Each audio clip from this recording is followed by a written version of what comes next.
All right, all right, all right. Welcome to another edition of the Journey to Freedom podcast. I am Dr. B. I am your host. And as always, super excited to be able to get one done and talk to some of the most amazing people on the planet. Today, you were in for a treat. You were going to enjoy. We were just talking in the green room right before, would you like to go by Mista? Is that the best way to go, or how do you? It's I mean, okay. people call me Mr. Yu all over the place. I didn't plan that. Just Okay. so everybody knows, Uh, I'll accept it. Mr. Yu, Yusef, you, any of those apply for me. I'm good. I love it. I love it. So Mista Yu is one of the things that we learn when, especially as we get a little bit older, is that we are probably good at several different things. And it's just finding that one thing that really creates the purpose in our lives. And sometimes it takes us a while to get to that point. But I would never be ashamed of being good at more than one thing. Some people say, well, I do all these things. I probably should just calm it down and trim it down to one thing. And eventually, yes, I do believe that eventually you should kind of hone in on what you enjoy doing the most. But that doesn't mean you're not still good at doing other stuff. Like I was mowing the lawn the other day, and I can keep a pretty good lawn and it looks nice and I can mow it. I promise you that's not what I want my life's work to be. Is my ability. There are some great landscapers out there, and I don't have any problem paying them and doing stuff. But sometimes I just enjoy going out there a little bit. That doesn't mean that needs to be your life's work. I was a physical education teacher for a long time, which has been it was fun. But then as soon as I got my master's in educational technology, I moved over to teaching computers, and I just kind of been evolving through the different levels of my life. I don't want to go back and be a PE teacher. That was, and I'm good at it. And the kids love me and that kind of stuff. I've been coaching for some 38 years in track and field, and I'm a very good, incredible track coach. I've coached some Olympians. I coached some high school state champions. I enjoy coaching track, but I don't know if that defines me. And so one of the things that we will talk through when I talk to Mr. Yu today is what is it that, that journey that we went through to get to where we're at, but then kind of what we want the world to define us as we move forward. Here's what I know. I'm 60 years old now, and I don't even know if I'm there yet. Like I might not define myself for another 5 or 6 years. I'm doing some stuff that I love, like doing this podcast. I love doing this podcast. I just don't know where it's going to lead to. I love when I get on stage and I get to do speaking engagements. I love, teaching people how to do podcasting. I love, doing some of the living trust stuff I do. I'm starting a community. And so there's all these things that we can do. And so I can't wait to hear his story. Miss, as I've told everybody else and all my other guests, you get to start your story wherever you want. I hope you're not going to start it way before you were born, but at least at the time you were born. Some people do. I come from the ancestors of, which is nothing right. Don't worry about that happening today. Yeah, but that won't happen today. Yeah, take your time. Just tell us about your journey and, for wherever you want to start to where you're at now. And then we'll just chop it up after that. So thanks for being on the show today. Thanks for availing yourself. I love talking to people. He's currently in the South right now in South Carolina from New York and just has lots of wisdom from what I can ascertain at this point right now. So thank you for being on. The floor is yours. Can't wait to hear it. Oh, well, thank you for having me in here, man. I appreciate it, D. I think I'll start here. Being from New York, I think that kind of set the table for a lot of things that happen. I'm pretty confident if I was born in Colorado or if I was born in the South, my situation would be a lot different. It would look different. But being born in New York, I really believe that it created, and I don't use the word grind anymore. I've taken it out of my vernacular because it has a negative connotation for me personally. But for me, the hustle, the having multiple ventures, trying to make ends meet, trying to do something for my family, those things kind of got baked into me. So that kind of sparked why I think I was so easily prone to doing multiple different things, being different genres, and not just kind of sticking to one thing only. I really feel like that played a part in that. So it kind of helped me to get to a place where I didn't bounce around because I was unhappy or bounce around from different jobs and vocations because they didn't pay enough. I think I got to a place in those areas, in those situations where I feel like I got all the tools I needed. And when I realized there was nowhere else for me to grow and learn from anymore, I wanted to make sure that, as always, we hear this in business circles all the time. I wanted, I don't want to be the smartest person in the room. If I am, it's time for me to get into a different room. So Mm-hmm. for Mm-hmm. me, I always try to find ways to challenge myself. And I mean, now some people who might watch this podcast right now, or even things that I've done on my own podcast, and they may say, you know what, if you can find a job you can work at for 40 years, that's great, right? To me, that's a prison.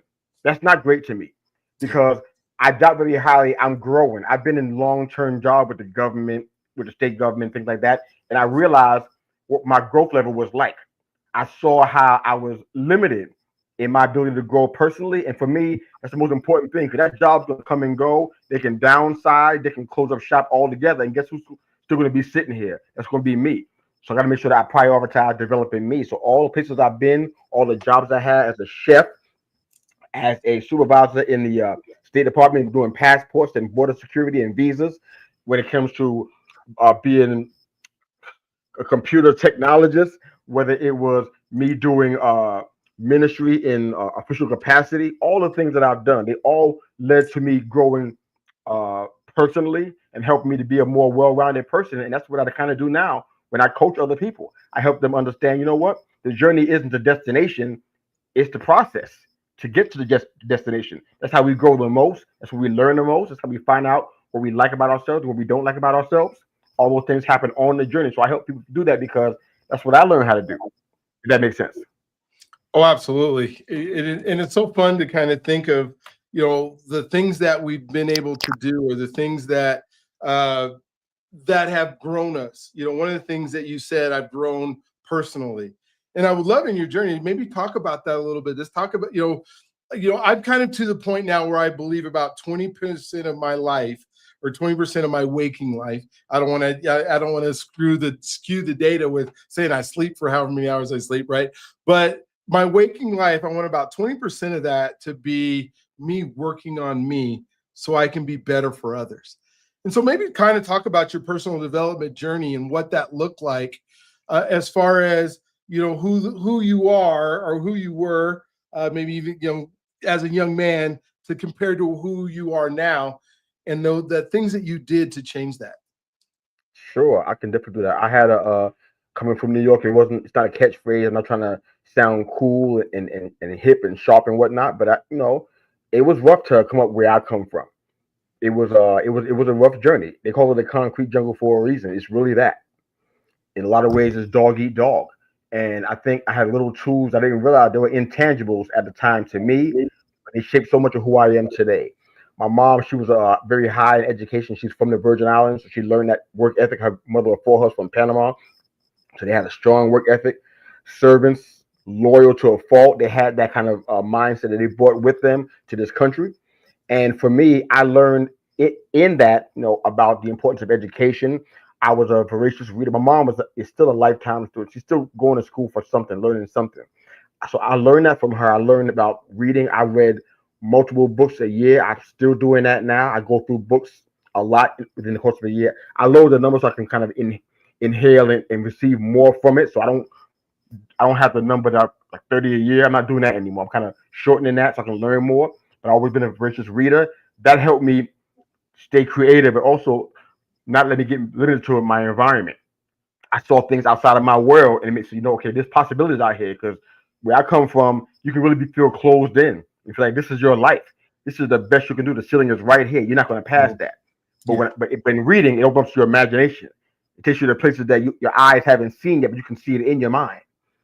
And it kind of helped me to kind of hope and dream and believe again. So that part was a big part of it. And I think the other part, I didn't have mentors growing up at all. Really, I didn't have anybody that was a consistent mentor in my life. So for me, I really tried to put myself in situations where I can have community around me, put myself in places where people who were doing what I wanted to accomplish, put myself in that spot. That was a big part of my growing up. That was a big part of my evolution into adulthood. I read a lot. I listened to a lot of things. I fed myself voraciously on things that would help me to grow my mindset and to change how I view things. Because again, coming from a place where you're from the inner city, the whole world's telling you you don't really matter. The whole world's telling you you can't go but so far. Or you come from this neighborhood right here, this is the best anybody's ever done. And those are like big hills to climb, especially when you're a Yeah. young person. So I'm sitting here like, okay, Mhm. I got a little rebel in me, and I'm like, yeah, I hear what you're saying, but I'm from New York. I can do anything I put my mind to. My mother Mhm. always told me that, and guess what? That's how I approach life. Oh my God, I love it, love it. So, as we think of the things that you did to get better, and the books that you read, and the people that you hung out with, your identity, like the person that when I think of our identity, that's the person that shows up in front of what we believe on the inside, and maybe shows up on the outside, because sometimes we fake that a lot, like we're Yeah. different than the person. But when we look in the mirror, in that identity of I know you said I'm from New York and I believed I can do anything. you know did that identity stay with you and make things happen for you by having that identity, or was there something in there sometimes that said, you know what, I know I'm saying that, but when I show up sometimes I don't feel that way? Sometimes kind of walk me through the identity changes in your life a little bit that have made a difference for you. I would probably say this is not a, a geographical thing as much as it may be a gender thing, perhaps. Okay. Men have a challenge with, and we talk about this on one of our shows that we do for all men, and we deal with men having the willingness to be transparent about what they're feeling, rather than having it being bottled up and it comes out in negative ways. Mhm. I know I spent a lot of time probably covering up what I thought were perceived weaknesses. So I spent a lot of time covering those things up. Uh, for me, it took me quite a while. I'm not proud of how long it took me. So I'll just say it took me a while to get to the place where I can be transparent and open, because I was walking in introversion for quite a while. Didn't know what it was. I thought it was shyness, but it was just really more about me not getting my energy from the normal places that extroverts do, and Mhm. mine comes from other places. I need to recharge in a different way. I don't need to be around a whole crowd of people. I don't enjoy that. And in New York, that's life. That's everything. So Mhm. imagine Mhm. how it was growing up to be around all the people in parades. And I'm like, I don't like none of this stuff. Get me out of here as fast as you can. Parachute me out of here. I don't care. Just get me out of here. Just get So, me so, out. so, yeah. So that's yeah, airlift me out of here. So that's the kind of thing that I was dealing with all that time, keeping things bottled up, man. But moving, honestly, I won't say move to the south to get your healing, but moving down here, I moved down here for musical purposes, but moving down here and getting the chance to be out of my environment and kind of relearn, reload it at the same time. Life changing, man. I became more transparent. I became more emotionally okay with myself. I'm saying able to cry, able to be honest when I'm in situations where honesty and authenticity is required. I can be there. I can be present in the moment. I'm still growing in that. I'm still learning that. I'm in groups and community that allow me to have that kind of opportunity. But man, it's been game changing for me to be able to do that. I mean, like you said earlier on in the show, I've done a lot of different things, and I don't know how to pinpoint what that one thing, like you said, maybe we should try to find that. But if I can say that being a coach and a communicator was something I can hang my hat on, I would do that, because I was seeing that stuff even when I was little.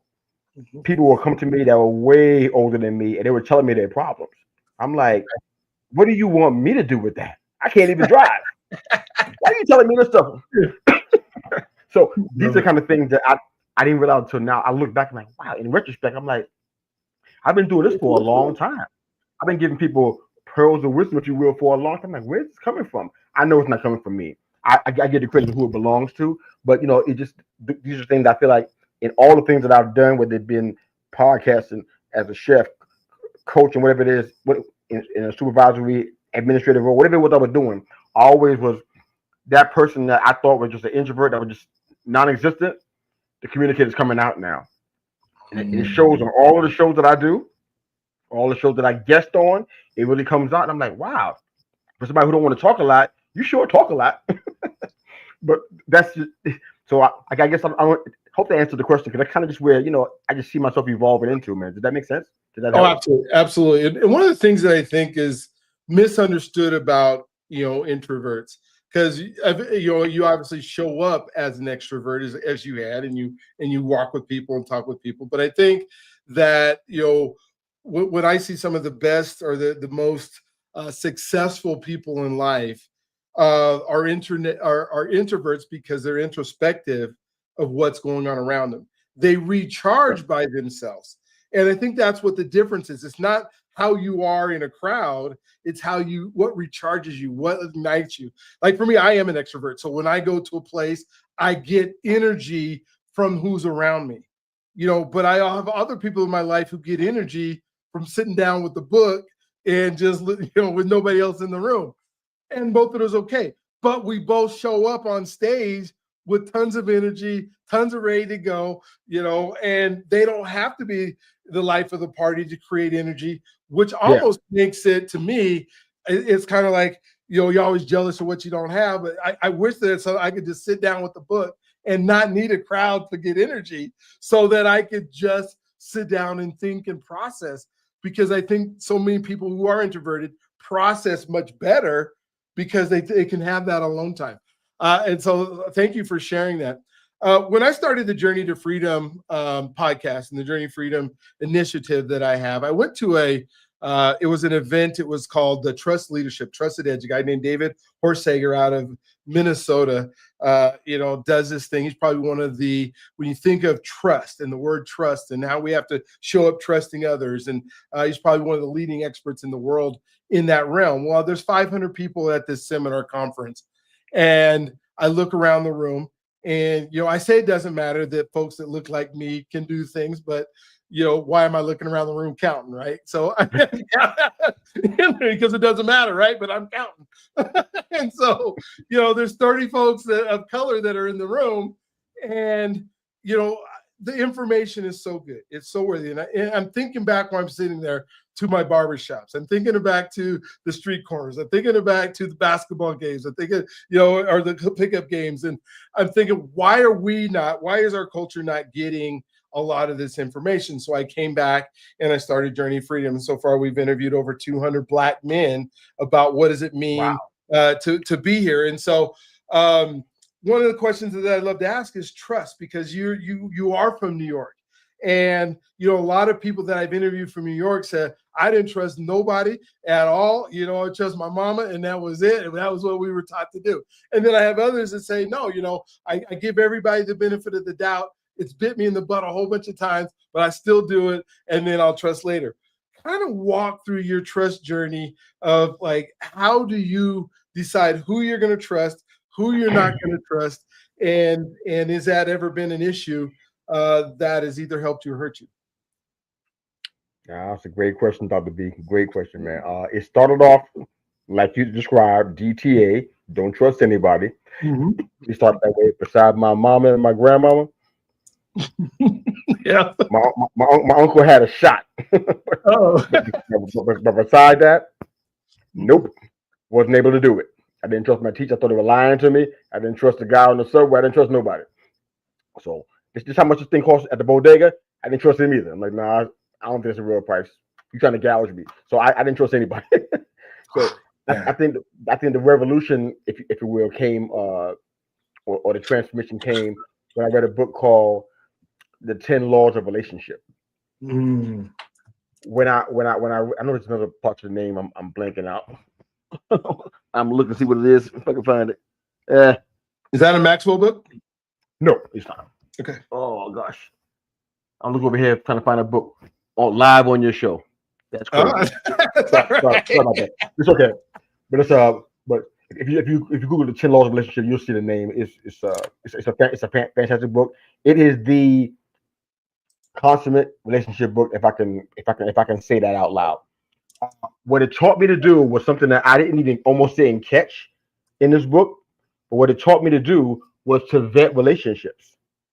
That's something that I never thought was a real thing. I thought that I was supposed to get whatever I was given, and it was my lot in life, and that's what it was going to be. And nobody ever dissuaded me from that. Maybe my mother, with some of the mindset about how to let people treat you and how to deal with relationships. But honestly, I had to learn a lot of stuff for myself, and that book it changed my mindset. And we're talking about 5 years ago, basically. So all my life, I was thinking, you know what, the stuff I was given, it's just what I was supposed to get. And the book is called The 10 Critical Laws. I know I'm missing a word there. The Yeah. 10 Critical Laws of Relationship. So my apologies on that one. But what it talks about when I get into the whole book was that you need to vet relationships. Now I said vetting. How can I apply that? And the book breaks it down. But think about when you're vetting somebody for a job position. You're the owner of the company. You're the founder or CEO of the company. People are coming in wanting to work for you. How do you vet them? People want to be on your board. How do you vet them? People want to work under you as a supervisor. How do you vet them? Guess what you do? Rob D. Thompson. Thank you, sir. Appreciate that. This is what you do. You ask questions, you examine, you determine, and then you make a decision. And I'm like, wow, 'cause I have some friends that I wish I vetted them, especially back home in New York. I wish I had vetted them before I invited them into the inner sanctum and made them my friends and made them privy to my life and all the uh, intimate secret things that happened in my life. And to me, that was a game changer right there. That book. So in the vet relationships now, as an adult that's more mature, now I don't have the approach that I don't want to trust anybody. I do give people the benefit of the doubt. At the same time, there's gonna be an open book test. And you know what? If you fail that, nothing but love for you. I'm not gonna let you back in here. Mhm. We can be here, but you can't be here. And we had to just decide. You know what? Who's gonna be where? Who's gonna you have to decide what the priority is gonna be. We want people in your life. One of the biggest things I learned. This is a biblical thing. I won't try to bog you show down with this, but if you remember how the tabernacle was constructed in the Old Testament, there was the outer courts where Mhm. anybody can be, no matter what faith or denomination you were in. Even animals that were considered unclean could be in the outer court. Inner court was where people who were initiated could be, people who were of the faith, people who had clearance as ministers or leaders of some sort to be there. And the innermost is where it would be you and God communing. Mhm. Nobody can be inside there but you and him. Yeah. It's that personal. What we do now, and God gave me revelation about this. He showed me that how the people in my outer courts that should be out there with the animals, so to speak. Hate to put it like that, but they're not initiated. They have no loyalty. They shouldn't be there. I got them in my inner court, and I have people have people out of position, misplaced priorities. So that book helped me to get people in their proper order, in their proper place. People watching might say, you know what, that's messed up, man. Everybody should be in the same place. Yeah, right. I'm sorry. Yeah. That's No. this I don't have that kind of mentality. You can call it socialism, whatever you want. I don't do that. Everybody can't be in the inner course because everybody don't. You have to earn that. Yeah. You Absolutely. can't you can't be in that place. I mean, it sounds simple, but people you don't realize how much we do that. I coach people all the time. I have over almost 30 years now. The same problem. Why you had this problem? Well, this person in my life right here, and they said, and once you find out who they are, you're like, wow, you gave them the keys to the castle, and you don't Mhm. mind them robbing you blind. You know what I'm saying? Who let them in here? Who let the dogs? Who let them in? That's the question. You know what I'm Yeah, saying? I love it. That's what, when I learned that, I don't know how to describe it, man. It was game changing, man, for me when that Oh my happened. So gosh. Yeah. now I don't get stressed out by people in my life who's messing things over. I know where to put them, how to guard my heart and guard my situation, and have people in a proper perspective. So yeah, I'm not gonna say I trust every single body. I don't invite everybody to my house and go sit and say have your way. I don't do that. That's nonsense. Yeah. But Yeah. now I'm more strategic about who I give my space to, my time to, even as a coach and just as a person. Did that make sense? Oh gosh, it makes so much sense. One of the things you just said that just super hit home for me, because especially in our culture, is you said I needed to vet. I need in my relationships, I need to kind of know who you are a little bit before I'm going to start letting you into places. Yeah. And when I think of, obviously we have family, and we're saying you can't choose your family. Your family chooses you. So you got to deal, but you still don't have to let them in to every part of your circle. And then we have Nope. like the dudes that we grew up with, right? And there's a lot of My those big my baby and them can't come through. oh no. Just because we grew up don't mean we need to hang right now. right? And these associations that we allow in our life, that we continue to allow in our life. And we know that they're bad. We know that they don't serve us. They know that they get us in trouble. And we somehow think that, well, because we have history, we have to hang with them. So maybe just talk about that a little bit, about these associations and finding the people that you should move forward with. You talked about rooms earlier, but and not everybody needs to be in your life forever, right? I mean, talk about that a little bit for me. Yeah, I can tell you a very funny, poignant story. The guys may not even watch this show, but that's okay. I will talk about them anyway. But I was in a music group with a couple of buddies of mine from New York. We had a independent record deal, and we were getting ready to be the next whatever. Mm-hmm. Had talent, had great ideas. We just got hindered. We kind of just got hindered by the system. I just put it like that. But I came across these guys. I don't think we stayed up as much as we could have over the years, but I reconnected with them. And this is me, not thinking about all I said. I didn't have the vetting mindset yet. So I found them, located them, reached back out to them and whatnot. And in a matter of minutes, I realized this part is over. We can't bring the Temptations back. We can't do a reunion tour. This ain't gonna happen. You know what I'm saying? And it hit me real quick. They didn't understand it at first. They were trying to keep things going. I'm like, no, this is I'm far away from where this whole situation is. I'm not here. And I had to make a decision. And my wife, she noticed it too. I said, you know what? I gotta make a decision to go ahead and let the history be the history. I ain't gotta bring it back. I ain't gotta do a sequel. I ain't gotta do a part 7 and a part 8 like on Mission Impossible. Part 1 was good. It was what it was. I learned a lot. I think they did too. Time for brother to bounce on to a new story, a new chapter, a new movie, a new book, a new whatever. It was just time for it. Does that make sense? Because that's where it was.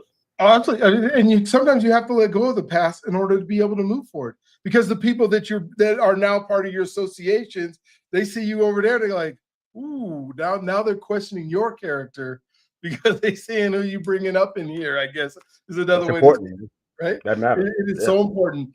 As we're talking about relationships, because I can tell that you have an incredible relationship with your spouse, and maybe kind of talk about the evolution of that and what that has meant to you over time, and when you find the right person that you can do life with, and as a partner instead of this person that I'm not even. I'll just let you talk about your relationship.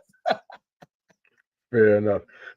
Yeah, I mean, honestly, that's my best friend. We established that we've been through wars together. When the whole world, the whole family turned on us. Okay? It was just me and her, literally against the world, and it's been our motto for quite a while. We have a different motto now. We don't think the whole world's against us, even though at that time it was essentially that the entire world that we lived in, not the world, but our world, was against us.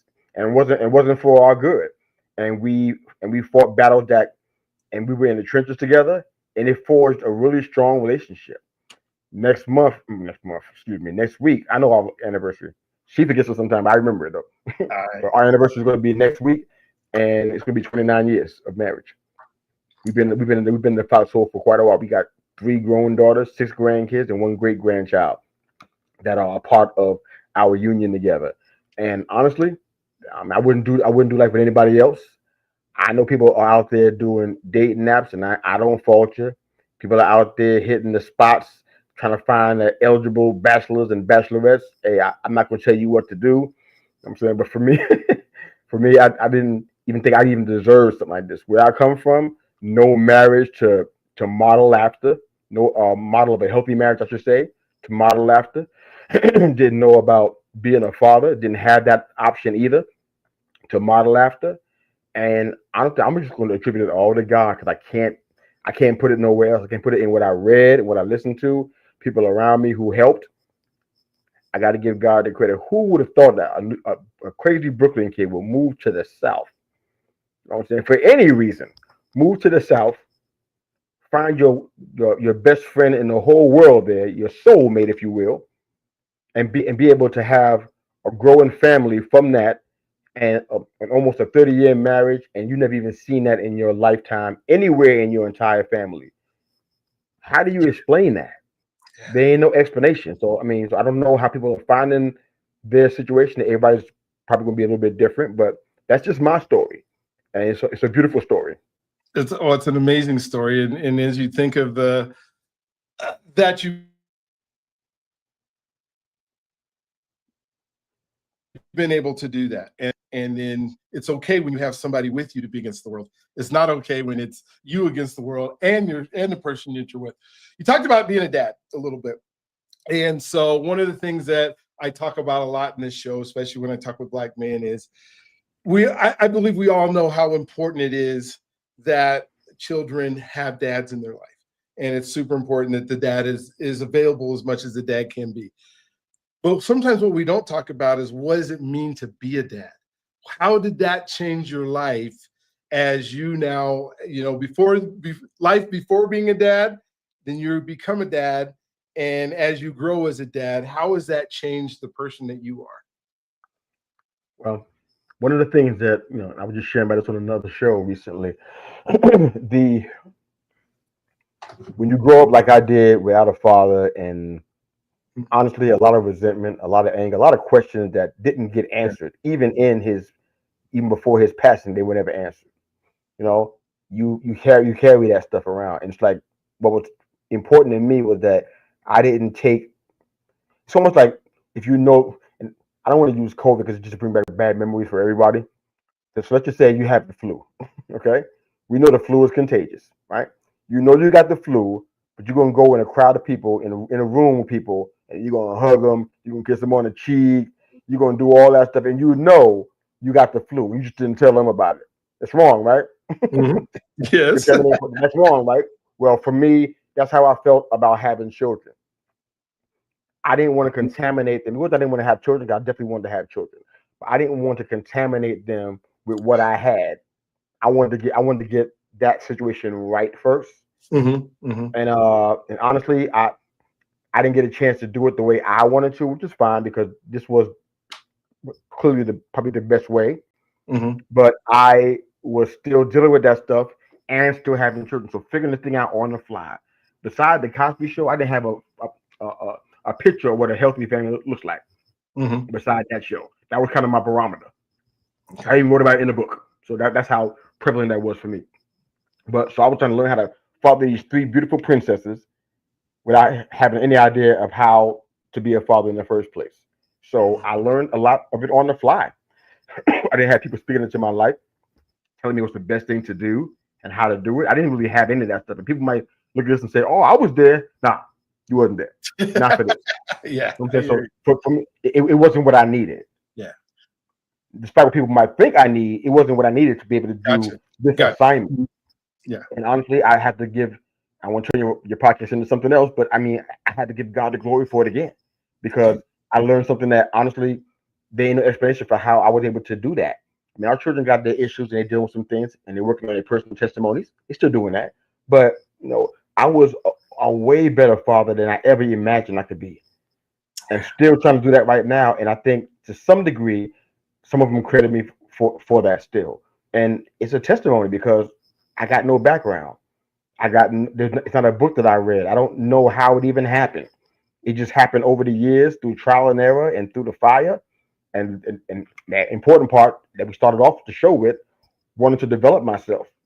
If I didn't have that, we'd have had a cluster Hmm. in this family. It's because I say, I want to develop myself. I want to grow. I want to be better and not be all the things that the world says I should be, society says I should be, or my even family members say I should be. I want Yeah. to be who I'm meant to be, who I'm designed to be. So I worked on me, and I think our daughters are better as a result. That's so good. Thank you. Yeah. There's so much time we talk about, especially in our culture, we talk about a lot of, men being absent and men not being there. And, I've met so many men who've tried, whether it's like the mom who is doing everything they can not to let the dad see it, but how that hurts our hearts and stuff. And so, I don't want folks to get the idea that being a dad is just it's a responsibility only. It's our life. It's what we want to do. It's what we want to pour into. So thank you for Thank you, sharing sir. that. Thank you. I want to jump in because you've mentioned it a few times, and it's something I talk about all the time, and that is our faith. And I want to kind of know where, how much of your life and who you are today is because of your faith and because of that journey you've had with your father. And so, please let me know, in your mind, how it is, how you've integrated it, how you've made it part, and how you continue to give, like you've been saying, give God the glory. I started off. My mother and my grandmother were very faithful, if you will. Mhm. Uh, uh, there's an element of religion in that. And I see that come out from time to time.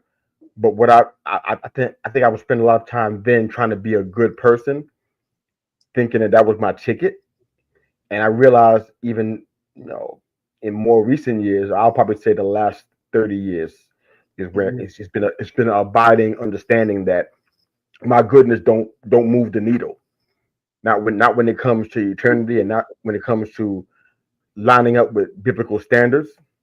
So it's about Jesus' righteousness, not my righteousness. And when I figured that part out, Mhm. it changed the way I approached every day. I looked at my mortality on a regular basis. If this was it, if this was the last week, did I accomplish all the things I'm supposed to be able to do here? You know what I'm saying? And every time I did that, the answer was no. Every time on this self-explorative journey, the answer was no. Every time, there's still more work to be done.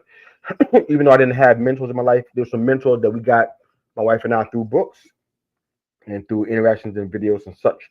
And a gentleman by the name of Dr. Miles Monroe, big mentor in our life. We miss him so much. His ministry literally changed our lives and even helped us through our marriage in rough spots.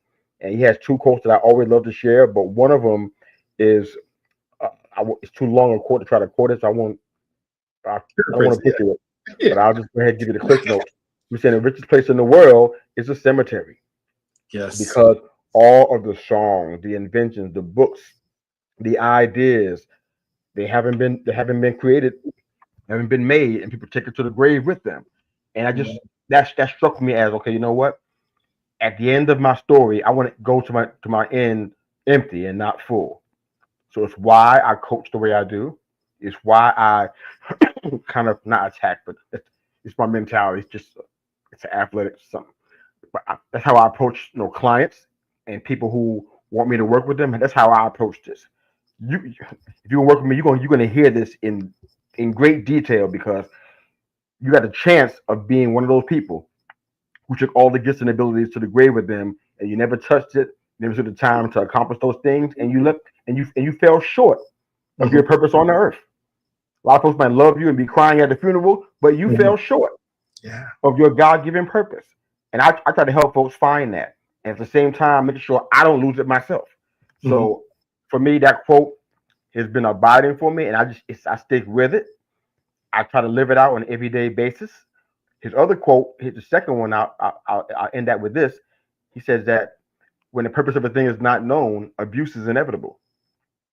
So I go out of my way to understand who I am and who I'm supposed to be, and forget all the stuff all the layers that people try to put on you and all the things I imagine for myself. I want to make sure I'm in a place where I'm fully functioning and operating at the highest level of who I'm supposed to be. Mhm. And if I can do that every single day, I'm always going to be closer to Him and closer to that purpose and fulfilling some things than I would be without that. If that makes sense. Amen. Thank you. Talk about help a little bit. Okay. One of the things that we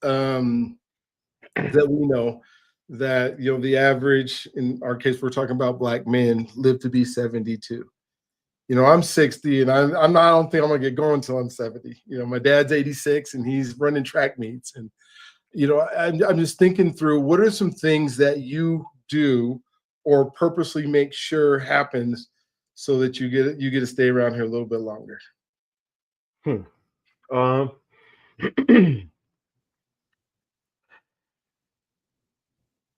This is gonna sound crazy, Okay. but I talk crazy all the time, so I not love it. really a big deal. In my I don't mean to mention coaching like I'm trying to plug it. It's just it's a No, good it's analogy. okay. You got a business that you need people to go to and talk to you about. No I problem. do, man, but that's not the motivation here. I kind of make that clear. But it's just like okay, not just coaching for anything that you want to have clients for, you want to get business for, right? Mhm. One of the things that help you do that is not your promotions, it's not your social media stuff. It's none of that. It's not business cards being passed out at networking events. It's you being useful to people. Yes. What area can Dr. B meet? What area can Mr. U meet? And it's sometimes in my head something Mr. B useful. What do you mean? You want to try to use me? It sounds messed up in my head, but I get it though. Where are you most useful? And for me, I'm like, I see people who are healthy, super healthy, got great diets and whatnot. Guess what? They did. Yep. They So was. that I'm not saying go eat junk food. I'm not saying flip that conversely. I'm just saying that that's not the answer, the only answer. So for me, and this is something that's a recent revelation, like less than 3 minutes ago, they just came to me. I'm like, you know what? I want to be useful to God. Oh gosh. If I'm useful to God, I can't get fired. That's how I look at it. Yeah. If I'm useful to God, if I'm purposeful, if I'm doing what needs to be done, I can't get fired. Yeah. I can't lose my role. I can't Yeah. I can't be taken out of here prematurely Mhm. because I'm doing what's supposed to be doing, and I'm in the flow. I'm in partnership with him, and I'm doing what he wants me to do. He ain't gonna fire me when that's happening. People Mm. people think they're doing that by doing the good thing they're doing when it comes to church and religion, but it's like you just doing what you want to do. Yes. It, Yes. it, it, it ain't it ain't what because even when you think he's not even in there anymore. That box you try to put him in, he Mhm. been out that box. He's not even there anymore. Check the box. He ain't there. Look for him. He ain't there. He gone. Yeah. He done moved on, and you haven't moved with him because your heart's not aligned. It's not his fault. It's your fault. So for me, I want to make sure that I'm aligned with him. I'm in partnership with him, and I'm where he's at. If he's Mhm. working here, that's where I want to be. If he's not working here, I don't want to be there without him. There's a mountain for me to climb. I can't do it if he ain't going with me. Sorry. I'll be without him. That's worse than death itself to be without him. So to me, I'm sitting here like, okay, if I'm useful to him and his purposes, I can't get fired. I can't get laid off. I can't get furloughed. Yeah. None of that stuff. You can't. Not untouchable, but I have a place. Mhm. So that's my goal to be useful as useful to God as possible, so I don't get let go. I love that. Well, with that, I mean, and part of the responsibility, I think, is on us to be useful, right? Because the things that we do when we get up, the things that we do before we go to bed, the things that we do while we're awake, if we're striving to be useful to God, and I love how you said that. I mean, that was just so spot on. Then, what are some things that maybe you do or that you think about in your daily routine, and it could be all mental stuff that you're doing, or it could be all servant type stuff you're doing, or it could be, do you have things that you do on a daily basis that are looking up and saying, this is what I believe God is asking me to do? And there's a difference between hearing God saying, asking you to do something, and then actually doing it. Because I think a lot of us hear, oh, I should be doing this. And then, you out there doing something totally different. And then you say, okay, God, am I useful to you? But yeah, kind of maybe walk through some of the things you do, or even maybe some of the things you would coach somebody as a coach to do, through a routines through the day that would help them to be what you're talking about. Yeah. People talk about mind, body, and spirit, and they kind of throw that thing around. I feel the same way about it, except I have a different approach to it. Okay. From a body perspective, my wife and I have been on this journey recently where we just kind of cut two specific things out of our diet. And not only are we feeling better, now we can be more active without the pain that normally used to come with the activity. We're able to do things that, sometimes how you eat a certain way, you go to bed, you feel pain in your body when you're in bed. It's now we're not experiencing any of that stuff. And I feel like if we acknowledge this as a temple, you're careful about what you put into it, and you care. That's the body part. The mind part, that's where I have the majority of my challenges with coaching clients or people who may not want me to coach them because they don't want to deal with this part. So they bail on me. It's happened before. You know what I'm saying? But the mind part, like I talk about the reading and the listening and the feeding myself, that's for me.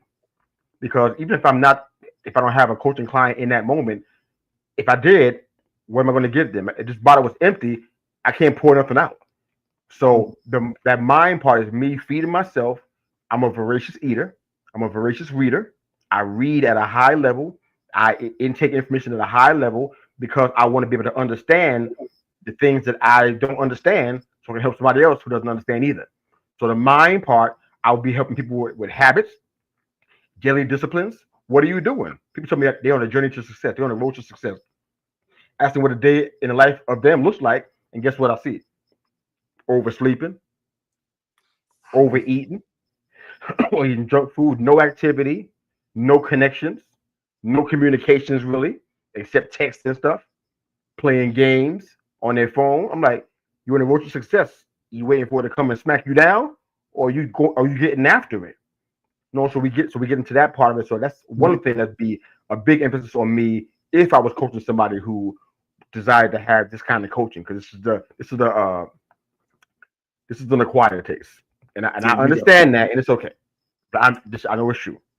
The spirit part, I deal with that too, but it's different because people think, you know what, I am, and this is something that's going to blow some religious folks' minds. I hope they don't come after you. You can send them to me if they come after you. You can come to me. I'm willing to hand it. I'm not afraid of this.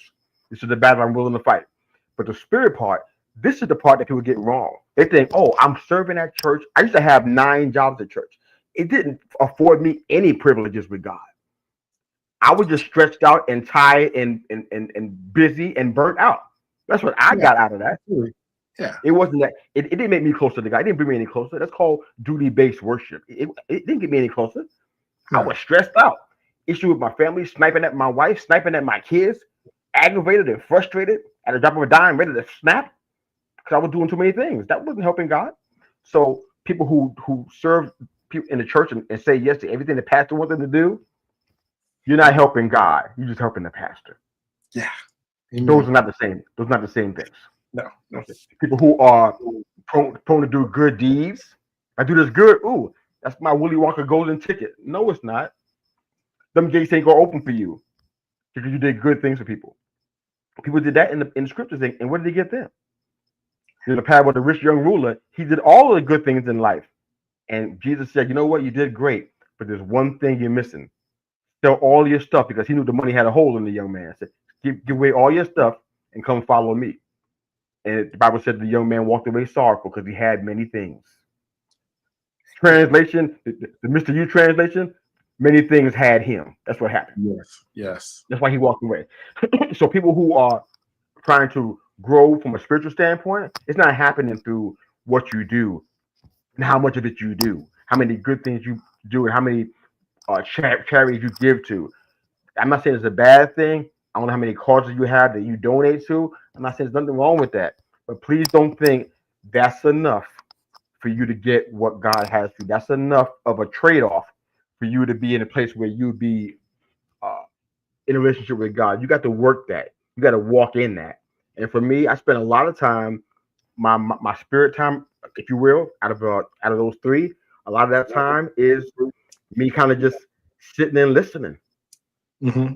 One thing that I taught for years, it never goes over well, and I'm just glad you let me say this on your show because I'm like, wow, I appreciate the privilege, man. People go to God and say, I'm gonna pray. I know people who are cussing, drinking, everything. They talk about they go and pray. I'm like, okay, let me know how it turns out. Yeah. The Bible says, you know, your sin's going to hinder your prayers. Okay, let me know how it turns out. Cool. So when people pray and they don't wait around for an answer, it's like if I'm talking to you and then while you answer my question, I get up, take my headphones off, and walk away. How's that going to sell? How's that going to fly? Yeah. No. That's not how you do people. That's not relationship. That's not dialogue. If your wife is talking to you and you get up and leave, you could be in court. Yeah. In a short time, or have a frying pan on your head, one or the other, or both. But the point is that you have to take the time to hear the answer. You pray to God for this. You pray to God for that. I've been praying to God all week. How long were you on your knees listening for the answer? Quiet, silence, no noise, no worship music, just listening. How long were you waiting for the answer? God is a person. And when you're talking to him, he's not an it, he's not a thing, he's a person. So if you're talking to a person, it's respectful that when you ask them a question, you wait for the response. Like somebody say, "How you doing?" and then walk away. Don't you just hate that? Why you Absolutely. ask me how I'm doing and you don't and you Yeah. leave it? I can see your back. You're already 5 feet away from me. Why'd Yeah. you ask me that? Why you bothering me? Yeah. So that's the kind of thing that we have to start doing when it comes to the spirit aspect of things. Taking the time to sit and listen. Sit and Okay. soak in whatever it is you're dealing with that you're frustrated with or Yeah. that you're crying out to God for and wait. Yeah. We forgotten how to learn how to wait. We just want to rush through everything, have a microwave generation that wants everything fast, everything quick. Give it to me now, give it to me big, give it to me quickly. And it's not how things work. That's not the reality of where we actually are. So Yeah. take the time to sit and listen. So those are my three things that I would deal with people who were potentially a client who wanted to walk through that. Hope that makes sense, man. Long answer. I apologize, brother. I know No, that's perfect. Well, getting up against it. almost perfect because I know you're not going to leave us hanging where you say, my wife and I took these out of our diet. We feel great. And didn't tell us what it was that you took out because that's not fair. You know, everybody Oh, wants to feel good, right? oh man. Okay. I didn't. Okay, my bad. I didn't think people wanted to know that, but for us, we were we normally do a lot of fasting, so we kind of got a sense of what affects us in certain ways and what doesn't. But we just remove starch and sugar from our diet Okay. completely. It's kind of a hybrid of a carnivore. Not exactly the same. It's a little bit different. We have some vegetables and salads in it, but it's kind of a carnivore hybrid, and it really works for us. I'm not saying this is something that we invented. I know people are doing that somewhere, but it was just our thing that we came up with. We saw that it worked, and immediately, I'm talking about in less than 24 hours, we seen a difference in our bodies, how we felt, energy levels, flattened stomachs. We seen a thing in like 24 hours. So I'm not saying do that, and I'm putting my stamp on it. I'm just telling you what happened in our bodies. Everybody's different. I don't know your life. I don't know how many years you've been putting stuff in there. So that plays a part too. Like I said, we fast a lot, so we always were abstaining from certain things over certain periods anyway. So they kind of help probably to make the transition easy. But we got starch and sugar out completely. We may, have a day here and there that we might, have that specific thing. That we had a lunch with our grandson and we had beignets at the restaurant. I haven't had nothing like that in several weeks now. But I had it. I had one. I had two, and that was it. I love it. Came back to my regular thing, and we were good. No after effects, no headaches. I'm back on my routine, and that's the answer, man. Starch and sugar. That's what we I cut out. love it. Well, I thank you for keeping that simple too, because I was diagnosed with diabetes. I don't know how many years ago, and the doctors have been just trying to give me just the stuff that was killing me. And I finally found a doctor who said, "Take some stuff out your diet, you'll feel great." So I took out dairy, I took out soy, I took out corn, I took out gluten, and the processed sugars, and I feel great every single day, which is pretty much what you just said, starch and sugars. And it changes your life Yeah. overnight. It is, I mean, my A1C was high. Now you would know I have that. Yeah, I've had diabetes and I'm Congrats, not bro. on any meds. So it's like, Congrats. oh my gosh, it's just, if we take care of this temple that God gave us, man, we can go out there and do it just like you said, be useful. I love that. Be useful. So thank you for being on today, but I want to make sure you get the opportunity because I've been super selfish. I apologize. I've been asking you No, all the man, it's been good. It's been good. and so, but I want you to tell us, whatever it is that we didn't talk about that you want to make sure. I want to make sure you give the folks here how to get a hold of you if they want to get that acquired taste coaching that's going to make a difference in their life. However they do that, maybe recommend books, whatever you want to talk about for the next 4 or 5 minutes. I want you to have the opportunity to do that. So, Okay, no worries. I sent you the link for the people who want to have a free 30-minute strategy call with me. There's no strings attached. I kind of just want you to hear your heart what you're dealing with, and if I can help you solve a problem and you want to move forward beyond that, that's great. If I help you solve a problem and you never want to see me again, that's okay too. So those options are always there. I have no problem. I have no ego about it because I know I'm gonna be provided for one way or the other. So I'm not worried about it. So I definitely want to help folks out. But as far as our social media stuff and our podcast, we started this in 2020, and we got maybe 3 seasons of all audio podcasts.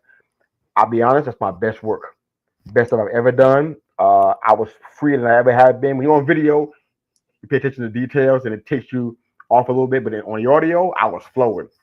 It was it was the most insightful stuff I've ever done in my entire life. I go back and listen to it and cry. I'm like, wow, this is just powerful. So you can find all of those episodes from 2020 all the way up to now at theycallmemisteryou.buzzsprout.com.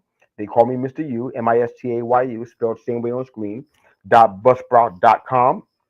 Our coaching website is not up yet, but you can still reach out to me and set up a free 30-minute strategy call if you'd like to, or you can go onto social media. I'm on Facebook, Instagram, LinkedIn, even TikTok, but I don't use it that much. Twitter, everywhere. And you're going to hit me up in the DMs if you use those social media platforms, and reach out to me. I'd love to hear from you guys. And our YouTube channel also. You can reach out there if you'd like to as well, man. But thank you for this opportunity, Dr. B. It's been fantastic, man. I greatly enjoyed being here, man. You stretched me out today, man. You stretched me, man. I'm stretched. I love it. Thank you, I love thank it. you, Well, brother. yeah, thank you so much for being part of it. They call me Mr. Yu. Go watch that podcast. You are going to find some gems in there, especially when somebody tells you they've done their best work.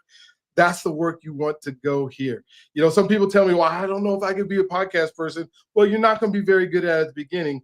But once you get in that flow and once you get going, there's going to be some gems in here. And so if this is the first episode you ever watched of the Journey to Freedom podcast, please go ahead and hit notifications and subscribe, because you don't want to miss some of these incredible people. This is not me. This is my God who's given me the right people to talk to all the time that just hit it out of the park every time. And you just heard one of those today. I'm going to go back. I'm going to listen to it. I'm taking notes. I had all these little pieces of papers in it. I was just writing notes. Wow. Writing notes. I got so many. That's crazy. So thank you for being on. Hey, I don't want you guys to forget that you're God's greatest gift. He loves you if you allow him to. And make sure that you do the things that you know you should be doing in order to become the person. I have a new community that I'm starting this month. It's called Becoming the Person Universe. You want to check it out, becomingtheperson.com. We are going to have shows like this. We're going to have people like this. We're going to have opportunities like this where you'll be able to go and become the person that God put you on this earth to be. So thank you guys again. Look forward to talking to you soon. Any one last thought you want to give everybody? No, thank you, Dr. B, man. This has been a fantastic show, man. I hope people got something out of it. Hope you get many more subscribers and listeners, man. You deserve it, man. You do great work, man. Thank you for this. All right. Well, thank you. We'll see you guys later. Have a wonderful, awesome, just incredible day today.